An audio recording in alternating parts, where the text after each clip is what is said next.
I think the penny has dropped with Anexo. Well, seemingly from the last announcement that it made, the penny's dropped, that it now has to really focus on cash, proving to people that it is in fact generating cash. Hello and welcome to the Fundamental Asset Podcast with Chris Boxall. And today we'll be covering the latest inheritance tax news, small caps Anexo, Time Finance and PCI-PAL, and potential red flags that investors need to be aware of, such as big contracts for small companies, can they execute and deliver, and the significance of senior management remuneration packages for small caps. Let's get started. Hello, Chris. Hello, nice to see you again. Nice to speak to you again. Wonderful, here we are, episode number 2. So, inheritance tax is back in the news literally this week as 600 million in tax receipts for April. That's up over 100 million on the same time last year. And it, of course, is expected to keep on rising over the coming years. But there's a group of 50 plus Tory MPs who are now petitioning the government to scrap inheritance tax altogether. As I'm sure you probably already know, losing the inheritance tax break on AIM shares is something that concerns private investors fairly routinely. So what's your thoughts on that, Chris? Clearly, it's an unfair tax. And, we like investing in AIM shares for the purpose of the investment potential. That's what we like, and the valuation potential at the moment. But clearly, a lot of that's driven by IHT planning. So I have my own vested interest to an odd degree in inheritance tax. But yeah, the Conservatives come out with this initiative. The former short-term Chancellor, I think, is leading it. We'll see how they get on with it. But how relevant it's going to be, even if they do change it, change of government, will it reverse that decision? And that could be fairly imminent.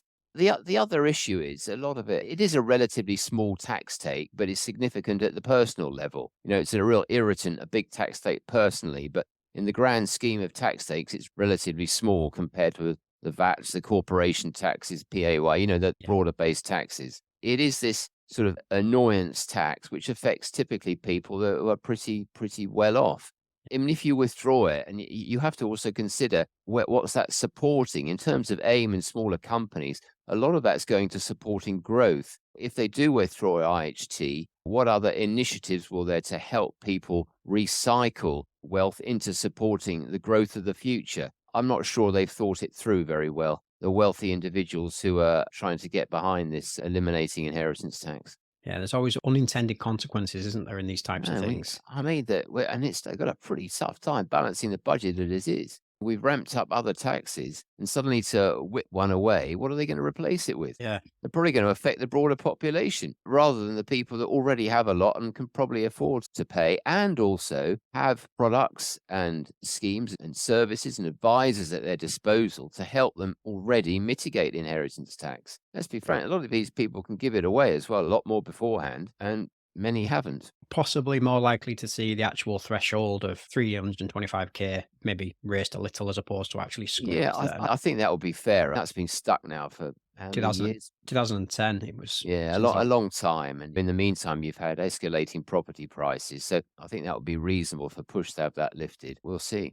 Should we talk about some companies? Yeah, that'll be good. That'll be good. I can maybe control those to a greater degree. Yeah, you mentioned Anexo as a good lesson for investors. Anexo, we hold shares in this business and we've held it for a while. I just thought it serves a really good lesson for investing. A lot of people are fixated by earnings, how much profits a company makes. And profits can be manipulated, especially at the moment, adjusted profits.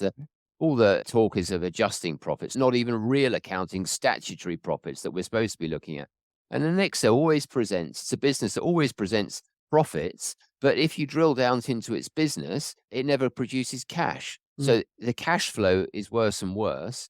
The debt position rises, but its profits grow. And it's no accident that its share price is not growing. It has been declining. I think the penny has dropped with Anexo. Well, seemingly from the last announcement that it made, the penny's dropped, that it now has to really focus on cash, proving to people that it is in fact generating cash and not just plowing it into more and more cases. It's a provider of credit hire and legal services, largely to the impecunious customer. These are typically people who, many of them, motorbike riders, who can't afford a full insurance package that provides them with a replacement vehicle in the case of any accident. So what happens, they go to a firm like Anexo or its operating company, and the operating company provides them with a bike or a car free of charge and takes on their claim for them. So these are non-fault claims. So they haven't been at fault. Somebody's whacked them. Their business is in jeopardy because they haven't got a vehicle. So Anexo steps in and helps them. It's quite a worthwhile job, but in simple terms, the responsibility and cost is simply being transferred from one person to Anexo. So Yeah. it's moving from the individual's balance sheet, as it were, to Anexo's balance sheet. And Anexo then has to fight to get its clients' money from the insurers, as Okay. you are aware, are often reluctant to pay up, will not pay up without a fight. Typically, they've got this huge pool of claims. They're going to take ages to actually turn into cash, from which they take their cut and pay their clients, and indeed pay for the cost of hiring the vehicle. They're now involved in claims with Volkswagen, the emissions scandal, and Mercedes as well, the emissions scandal, supporting claimants there as well. And they've even moved into home improvements, people that are renting properties and the landlords have been found wanting and not providing suitable service or a property to stay in or undertaking the required repairs. So they've moved into that area as well. But Anexo is a business. It has to start converting these claims into cash. Otherwise, its valuation, just in my opinion, isn't going to go anywhere. With those claims as well, there's going to be potentially a good lead time on actually converting them into cash as well, which It's years. Their revenue last year for the whole business was about 130, 140 odd million. And their gross book of claims receivable, so this is the gross value in total, what's receivable, what they claim is due from insurance companies, is now on 400 million pounds. So you've got years and years of these claims tied up, yet to be paid out. So if they can really push for that, you could see a wash of cash coming back. Of course, in the meantime, they're funding more claims. yeah, It's a really tricky one. it's almost like the funding growth of the company by taking these claims on, but they're not through No, they're not actually winning, getting paid out. I not getting mean, paid that's out for them. yeah. So that gross receivables, they're applying a huge impairment, saying they're almost holding up their hands, saying we're not going to get everything, even after impairing them. We're still going to get an awful lot, but they've got to get it now. They've got to receive it and Yeah, start receiving this cash. yeah, A real lesson. Don't focus on the profitability, focus on the cash flow. The cash is far harder to manipulate, yeah. operating cash flow. Have they been using EBITDA more as a metric? Oh, they're a splendid user of EBITDA. I mean, every Are they? businesses we come across now use EBITDA. We call it the fairy tale EBITDA, or the even greater fairy tale of adjusted EBITDA. It's amazing, isn't it? Isn't it amazing how every business meets their broker's forecast for adjusted EBITDA? Crikey, if you miss adjusted forecast of adjusted EBITDA, you've really done something badly wrong. Because you could just adjust it to whatever you like. Yeah, It's just ludicrous. But yeah. So, it was really refreshing, actually, that one company we follow in a business, it's only a small company as well, circa 40 million market cap. Hard to pronounce, Volvere, I think, Volvere. Their role is one of investing in other small, typically private unloved companies, turning them around and mm, eventually selling them. So they are a true investor and sort of turnaround specialist. There was no mention of EBITDA in their results. I think it's the right. first time I've seen it from a business for a long time, in a small company anyway, on AIM. Refreshing change then. Tick in the box for Volvere. Well done. Have you got any other companies that get a tick in the box? Yeah, absolutely. Time Finance, I personally have, and we haven't got it on the firm, but I just think it's a good example of a business that is an opportunity for small retail investors and a difficult opportunity for larger institutional investors. It shows why the smaller investor has an advantage. I think Time Finance is a finance company providing loans and invoice discounting and other associated financing arrangements to companies, so to Mm, corporates. It is deeply unloved. And of course, during the sort of COVID crisis, there was a lot of free money being dished out. Companies weren't necessarily having to go to a business like Time Finance for their lending. Now there are fewer options on the table, courtesy of government. It's far harder. And suddenly Time Finance's business is picking up. A deeply unloved business. Its market cap, it's Tiddler, it's £26 million.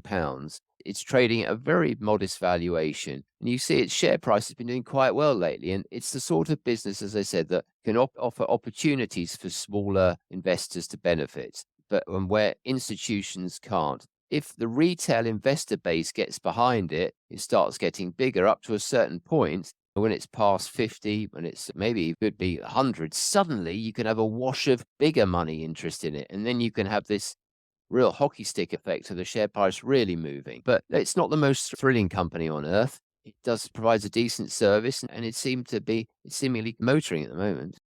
And what's your thoughts on PCI-PAL? Do you think that's an interesting company if it can sort out its patent dispute that it's got going on at the moment? Yeah, it's a technology company providing sort of cloud-based system for accepting payments over the phone. And maybe in the advent of the internet and growth and all things online, its business is struggling. But a lot of people still manage their payments and pay for things over the phone, and it needs to be secure and compliant. And PCI Pal's got some nifty technology that supports that. And it's also been growing very quickly, again, very small. But its shares have gone nowhere lately, and unfortunately, the subject of a patent dispute for its technology. A rival has taken action against it for infringing its intellectual property. Until that is settled, the shares are probably going to struggle to go anywhere. It's again an example of probably investors needing to be aware of little things like that. They need to look into the detail. And while there have been some announcements around the patent dispute, probably won't be that clear to people if you're just looking at the raw numbers. You've got to dig into the detail and prepare to do a bit of reading to find out really what's going on before leaping into some of these small ones. There's often a reason why they're unloved and struggling to move anywhere. So, what other areas should investors be wary of that would be an area of concern for you that wouldn't just simply show up in the numbers? I mean, there are always lots of things, and you have to read a lot. But one issue that we think a lot of people investing in smaller quoted companies don't address or look into at all is the significance of director or management remuneration. The big fat cats that get a lot of bad press, and sometimes quite rightly so, on inflated salaries and things. But these are often, in reality, these are peanuts relative to the profits they're making. Yeah. I mean, they especially, you see some of these huge remuneration packages over in the US, whatever it is, 100 million is a vast sum of money, but relative to the profits that an Apple or an Alphabet or Meta are making is peanut. However, quite large salaries are far more significant to a marginal, smaller company. And there is a gross, often misalignment of shareholder interests with those of the management and the shareholders. And I think it's something that smaller investors should be more cognizant of. They should be aware of that. And one company that is many years ago, we used to hold its shares and just got so put off by the level of management remuneration. I will mention there's a company called Character Group, toy sort of creator company. They actually manufacturers all outsourced, but they create toys and have some quite big brands that they're linked to. One of them is Peppa Pig, sort of toy creative brand is linked to them. It's not a bad little business. It's been struggling a lot lately, but the management remuneration from this company is absolutely staggering. Ironically, the senior management are very large shareholders as well. The director's remuneration is circa 3 million plus a year. For a business, what's its market cap? I don't know, about 50 odd million. And the management remuneration is more than 30% of its profits. That's vast. And it's just not justifiable. A private companies with multitudes of different shareholders wouldn't necessarily get away with it. Why should a listed business like this? And I don't know why the principal shareholders, those outsiders, non-management, haven't kicked up a fuss and say, look, enough is enough, guys. This has got to be addressed. There's got to be better alignment. They could even up the divvy, with which they'd also benefit from because they're big shareholders. So I just don't get it. It's all why it's been allowed to go on for so long. This is year after year, and they've taken out vast sums of money. And you can see the shareholder return has been derisory. This business has gone nowhere, and it's no accident. Management have been enriching themselves at the cost of outside shareholders. And that's another really interesting lesson, isn't it, for small private investors to be aware of, yeah, because, Yeah, but they also should the be. damage to the company that does by taking out that much cash, perhaps maybe could have been used in other ways, reinvested into the Exactly. Could it business. funded growth? I don't know what the rest of the employee base, but these are visible, these financial statements, what they're thinking, seeing main men taking large sums out, and they're not benefiting to the same degree. Maybe they're all relatively overpaid. I don't know, but it doesn't look right. And that's just one example. There are countless other loss making businesses just because they're listed. The senior management bizarrely appear to justify high levels of remuneration. It's being paid to travel rather than arrive. There Yeah. should be a bigger percentage of actually arriving and delivering for the broader stakeholder base, notably specifically the outside shareholders. Yeah. Takeaway from that for me, where was short termism, which is then detrimental to the long term project, Yeah, perhaps. absolutely. Seeing how much conversely, see how much they're putting into R&D, see how much is going. You're buying shares in the hope of the thing growing.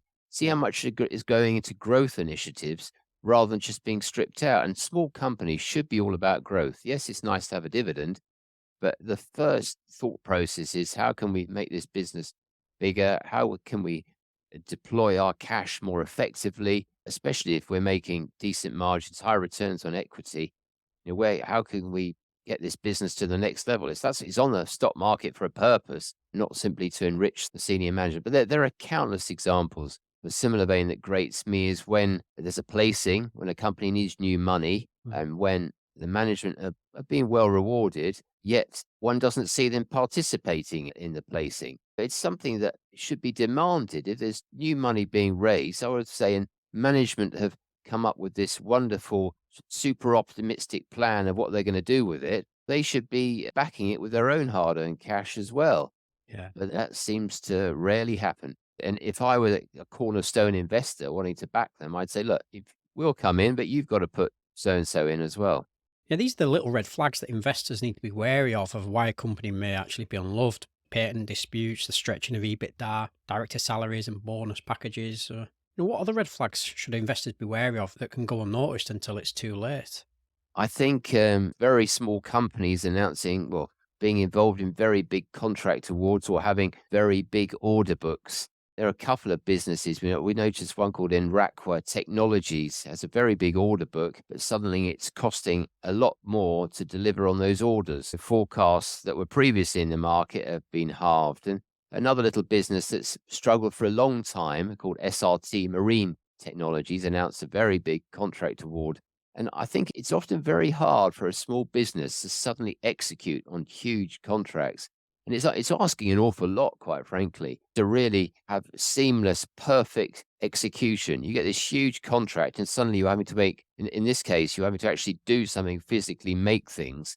Wow, that's hugely demanding for those software or often technology businesses where the technology is done, or software business where the technology is created and it just needs maintaining, and where you have very high operational gearing. These businesses that are having to manufacture things and suddenly manufacture at scale and ramp up production very quickly or ramp up installation and are heavily dependent on others, I think it's hugely demanding. And I think many small cap watchers and analysts as well, many of whom have no experience at all of manufacturing at scale, are not looking at things realistically. It's a tough old job. So I think it's something to be aware of as well. Yeah. It's very hard for perfect delivery. Often a company with a big order book say, oh, it's got a great supportive order book. And I think there was one AIM company and its order book kept on getting bigger and bigger. It was simply unable to get the stuff out the door. Yeah. As a result, profitability was being hit. Sooner or later, surely your customers are going to say, hold it, where are my goods? When are you going to get them out? And of course, then you have the inflationary impact. Suddenly you've nailed an order in 2020 that you only get out the door in 2022. And suddenly your cost base by 2022 has gone up multiples as well. What's going to happen to your margins?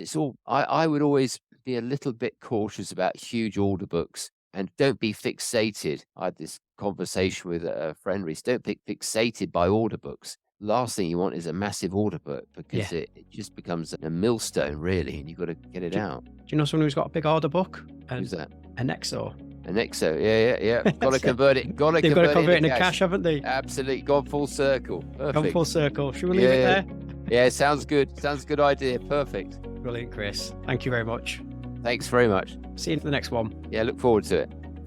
Well, that's it today, and thanks for listening. If this is the type of content you enjoy listening to, then please subscribe and leave us a comment to let us know.